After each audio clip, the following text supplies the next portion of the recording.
Orang ma'rifat sulit bagi dirinya untuk menjelaskan Allah. Apalagi orang yang tidak ma'rifat. Makanya apa kata Allah?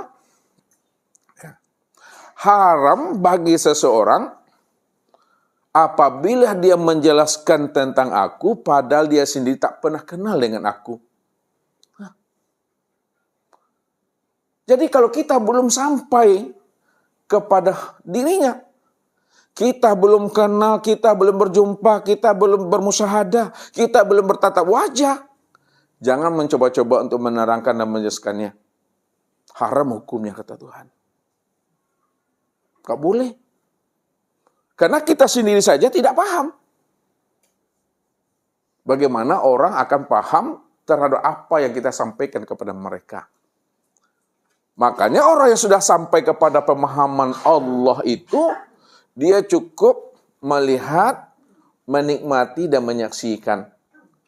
Dirasa boleh, dinikmati boleh. Disebut jangan, apalagi ditunjuk-tunjuk. Itu rahasianya. Tapi Ustadz kan menerangkan, Ustadz kan menjelaskan. Ketika Ustadz menerangkan dan menjelaskan kepada Bapak Ibu tentang Allah, dia telah bersifat. Walaupun dia telah bersifat, namun hakikat yang Ustadz jelaskan itu, dia bukan bersifat. Dia bukan sifat. Disitulah dikatakan, Allah itu sifat namun tiada bersifat. Dia bersifat karena kita menerangkannya.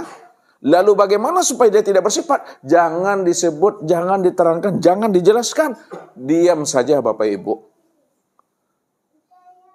Kalau sudah diam, dia tidak bersifat. Tapi kalau sudah menjelaskan bersifat. Walaupun bersifat, sebenarnya kita menjelaskan bahwa segala yang wujud ini, inilah wujud nyatanya rupa diri Allah itu. Baru dia keluar ilmunya. Makanya ada bahasa, masa Allah berbentuk, Allah berupa. Karena di situ akan bermain akal lagi. Kalau tidak dijelaskan dengan kata-kata, pahamkah mereka tentang Allah yang mereka maksud?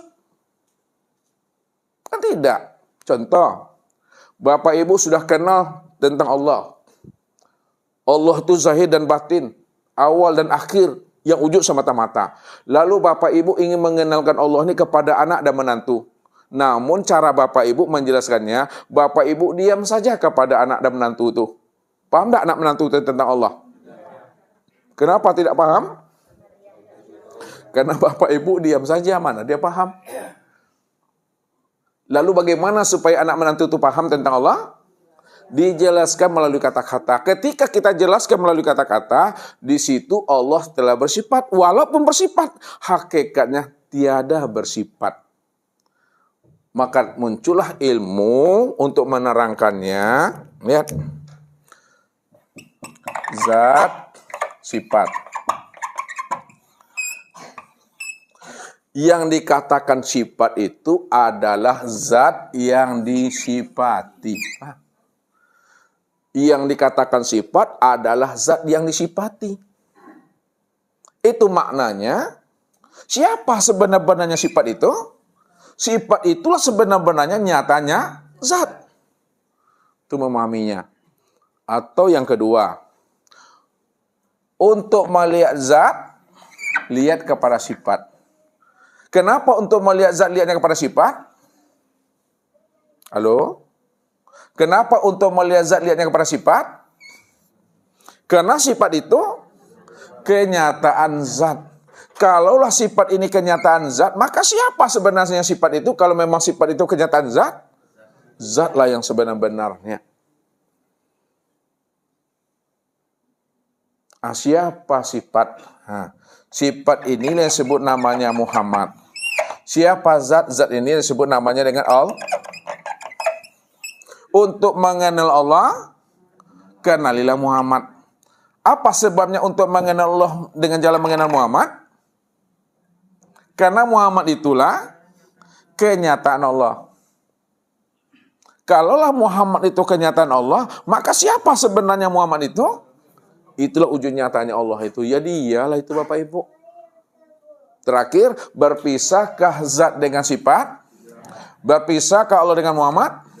Kalau tidak berpisah Allah dengan Muhammad, tidak berpisah zat dengan sifat, maka makna hakikatnya Allah dengan Muhammad, zat dengan sifat itu adalah Esa, satu dia. Walaupun Bapak Ibu memandang sifat, maka yang terpandang dari sifat itu siapa? Zat. Walaupun Bapak Ibu memandang Muhammad, namun yang terpandang pada Muhammad itu siapa? Allah, itu dia. Maka apa kata Ustaz? Pandang Allahnya apa yang dilihat oleh mata. Walaupun mata ini memandang Muhammad, tapi pandang Allahnya. Kenapa? Karena Muhammad inilah wujud nyatanya rupa Allah. Walaupun Bapak Ibu memandang sifat, pandang zatnya. Karena sifat itulah wujud nyatanya zat itu.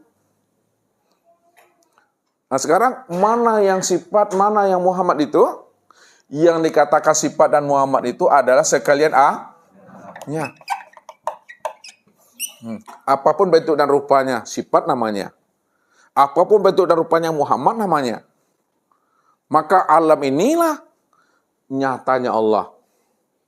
Sesuatu itulah nyatanya Allah.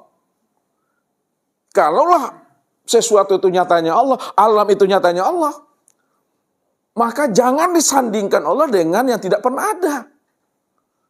Bagaimana mungkin Bapak Ibu menyanding-nyandingkan Allah dengan yang tidak pernah ada? Hanya Dia yang ada.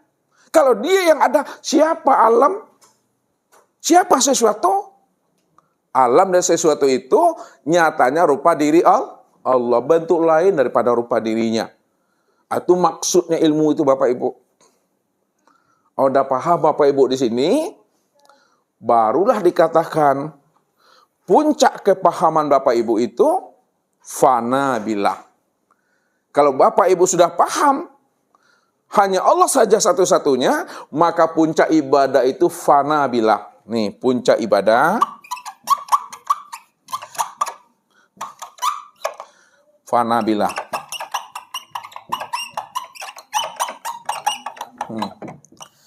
Ini secara apa tuh? Puncak ibadah fana billah itu secara apa? Secara makrifat. Secara makrifat puncak ibadah yang kita lakukan itu benar-benar fana. Fana itu apa artinya? Fana itu udah fana, udah lebur diri Bapak Ibu. Kalau udah lebur diri Bapak Ibu, siapa yang beribadah nih?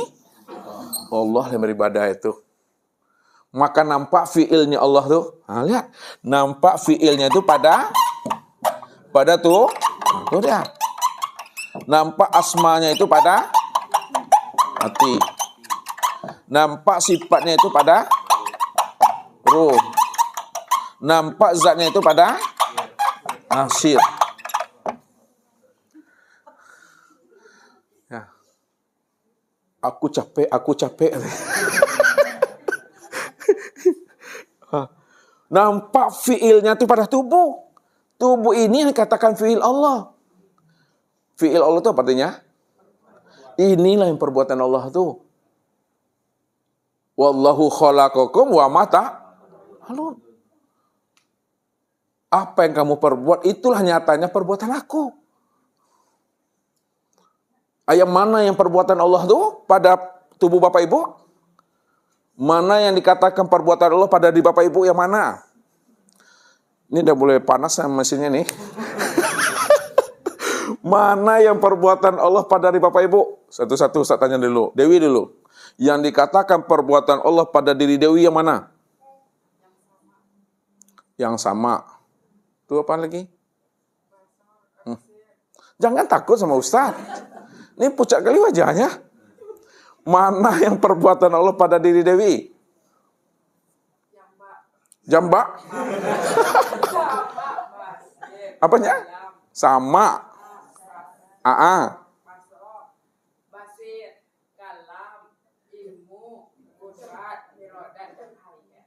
Itulah memang betul-betul anak mak uwo nih mah.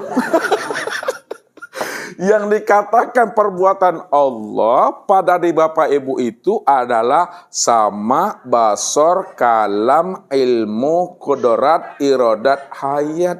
Itu yang disebut namanya perbuatan Allah. perbuatan Allah tuh. Sama tuh kemana melihatnya Dewi? Kalau memang Dewi itu anak mawo, sama Allah tuh kemana memandangnya, melihatnya? Telinga. Basirnya Allah, kalamnya Allah, ilmunya Allah, akal. Iradatnya Allah. Iradat apa artinya? Keinginan kan? Keinginan Allah di mana letaknya? Di hati. Kudratnya Allah. Kudrat di kaki. Tangan, tubuh, kudrat tuh. Hayatnya Allah. Hayatnya Allah pada napas. Itu dia. Maka kumpulan daripada sama basar kalam ilmu koda iradat hayatnya Allah, maka disebut namanya bu'i. Betul lah ini isinya Pak Nur nih. Kumpulan sama basar kalam ilmu kudrat dan hayatnya Allah disebut namanya dari ujung rambut sampai ujung kaki ini apa namanya? Nih ya, sekitar nih ya. Wujudullah. Ini wujudullah tuh. Ini Ustaz buat ini. Ustaz buat orangnya.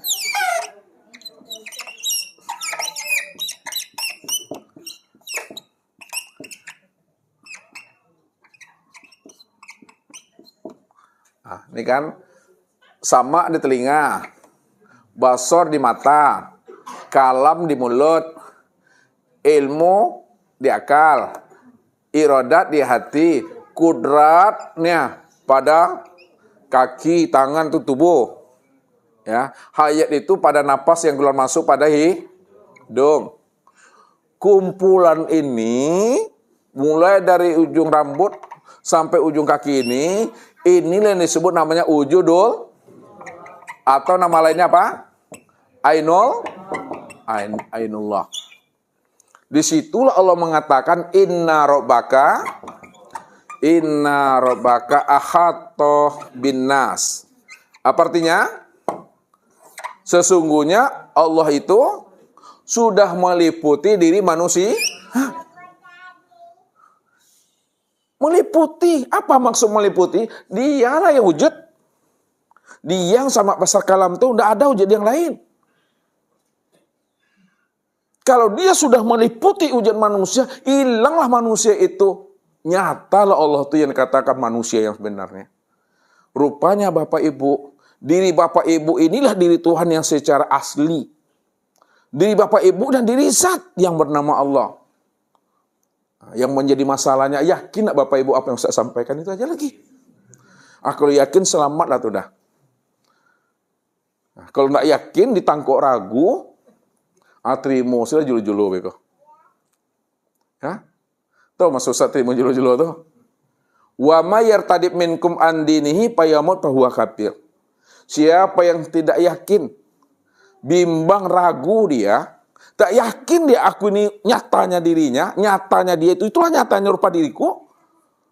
Ragu dia, tak yakin dia. Mati dia di dalam keraguan-raguannya. Mati dia di dalam ketidakyakinannya, makanya mati kafir.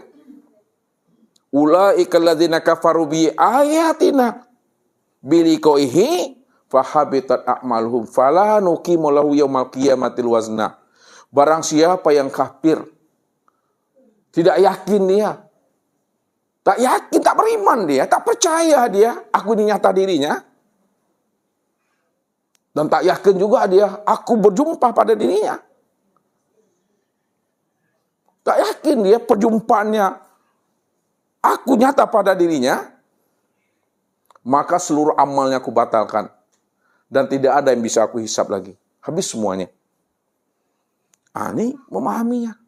Maka yakin itu adalah bentuk anugerah Allah. Yakin itu bentuk karunia Allah.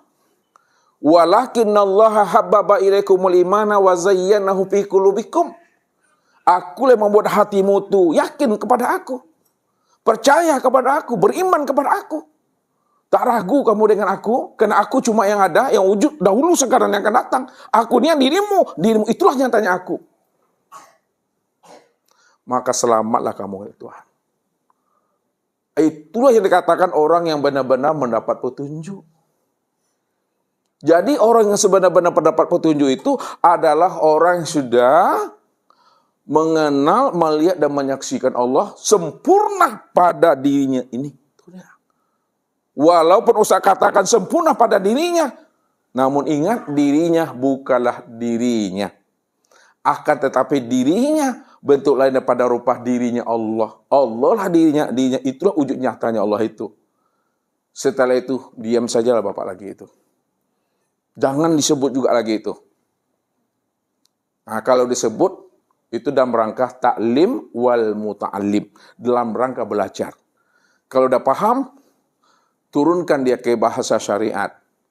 Panggillah teman, panggil sahabat, panggil kawan, panggil ucapan dengan suami, istri, ayah, ibu, anak, cucu, menantu, ustadz, jamaah, panggil seperti saya. Gak biasa aja. Tapi Bapak Ibu udah paham.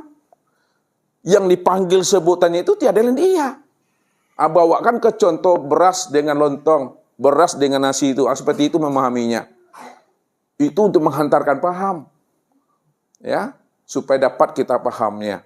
Maka disitulah rahasianya memahami ilmu itu dengan ruhani. Memahami ilmu itu dengan kolbu. Dengan bahasa rasa. Sehingga apa kata orang-orang kasab, orang-orang arifillah, ma yakhruju baina syafatain ilal isarati wal iktibar. Apa yang keluar daripada lisan, apa yang disebutkan, apa yang dijelaskan, apa yang diterangkan tentang Allah, tentang Tuhan, itu hanyalah satu isyarat saja. Suatu iktibar saja. Pahamilah makna yang tersembunyi di balik apa yang disampaikannya. Nah, maka tanggapi dengan hati. Maksudnya tanggapi dengan hati, pandangan zohir nampak manusianya. Tanggapi dengan hati. Pandangan hati tampak Allahnya. Pandangan zohir nampak sesuatunya. Pandangan hati tampak Allahnya. Pandangan zohir nampak makhluknya. Pandangan hati tampak Allahnya. Kalau sudah tampak Allahnya, maka pandanglah Allahnya apa yang dipandang oleh mata. Apa yang dipandang oleh mata, apapun bentuk dan rupanya. Itulah sebenarnya wujud nyatanya rupa Allah dalam bentuk yang lain. Rupa yang lain. Allah saja di situ. Nah, inilah rumusan yang dibuat oleh orang arifin. Suhudul wahda fil kasra, suhudul kasra fil wahda, suhudul wahda fil wahda. Pandang yang satu pada yang banyak, pandang yang banyak pada yang satu, pandang yang satu pada yang satu. Ketika Bapak Ibu melihat Ustadz menulis, nih, Ustadz tulis atau Bapak Ibu membaca buku. Ini Ustadz menulis Bapak Ibu nih. Ustadz tulis A sampai Z. Bermacam-macam bunyinya, kalimatnya. Ketika Bapak Ibu memandang Ustadz menulis, apapun macam bentuk bunyi kalimatnya, yang terpandang dari seluruh tulisan yang Ustadz tulis itu apa Bapak Ibu? Yang terpandang itu adalah titik. Pertanyaannya, kalau yang terpandang itu titik, dari setiap Ustadz tulis nih, apa sebabnya, kenapa Bapak Ibu memandang titik dari setiap apa yang Ustadz tulis? Gina dulu jawabnya. Kenapa Gina memandang titik dari setiap apa yang Ustadz tulis? Apa sebabnya memandang titik? Karena tulisan itu asalnya pada titik. Nah, karena tulisan yang ditulis itu adalah wujud nyatanya rupa titik. Paham itu? Contoh, A, B, C, sampai Z. A, B, C, dan Z ini bentuk lain daripada rupa T. Kalau begini bentuknya, apa namanya? Kalau begini bentuknya apa? Kalau begini bentuknya? Walaupun pandangan zohir, lihat. Walaupun pandangan zohir ini memandang A, B, dan C, tapi pandangan hati terpandang titik. Kenapa titik? Karena A, B, dan C ini, inilah bentuk lain daripada rupanya terakhir. Kalaulah A, B, C ini bentuk lain daripada rupa titik, sebenarnya apakah titik itu 3 atau titik itu 1? 1. Yang banyak itu apanya? Yang banyak itu rupanya. Apa maksud Ustaz? Yang banyak itu rupanya, yang banyak itu wujudnya. Namun diri daripada rupa itu hanya satu saja.